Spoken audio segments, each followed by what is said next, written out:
নমস্কাৰ মোৰ চেনেলৰ অন্য এটা নতুন ভিডিঅ'লৈ আপোনালোক সকলোকে স্বাগতম জনালোঁ। আজি আমি আলোচনা কৰিম গৰম পানীৰ কিছুমান সৰু উপকাৰিতা। আমাৰ শৰীৰৰ কাৰণে গৰম পানী কিমান উপকাৰী সেয়া আমি সকলোৱে জানো। যদি আমি নিতৌ 7-8 গিলাচ কুহুমীয়া গৰম পানী সেৱন কৰিব পাৰোঁ তেন্তে আমাৰ শৰীৰৰ বিভিন্ন সমস্যাৰ পৰা সকাহ পাব পাৰোঁ। এতিয়া চাওঁ আহক গৰম পানীৰ কেইটামান স্বাস্থ্যগত উপকাৰিতা। যিসকলে ৱেট লছৰ কাৰণে চিন্তা কৰি আছে বা তেওঁলোকে ক্ষীণাব বিচাৰে তেন্তে এগিলাচ কুহুমীয়া গৰম পানীত মৌ জোল আৰু নেমু ৰস মিহলাই নিতৌ সেৱন কৰিব পাৰে। যদি এনেকৈ খাব নিবিচাৰে তেন্তে খোৱাৰ পিছত কুহুমীয়া গৰম পানী খালে ৱেট লছ বহু পৰিমাণে কম হয়।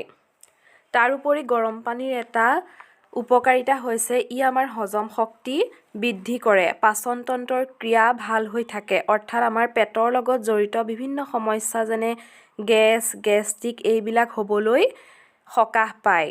যিসকলৰ গাঁঠিৰ বিষ হয় বা তেওঁলোকে গাঁঠিৰ লগত জড়িত বিভিন্ন ধৰণৰ বিষ অনুভৱ কৰে তেন্তে তেওঁলোকে গৰম পানী নিতৌ খাব পাৰে। ই আমাৰ নাৰ্ভৰ ছিষ্টেমবিলাক সক্ৰিয় কৰি ৰাখে।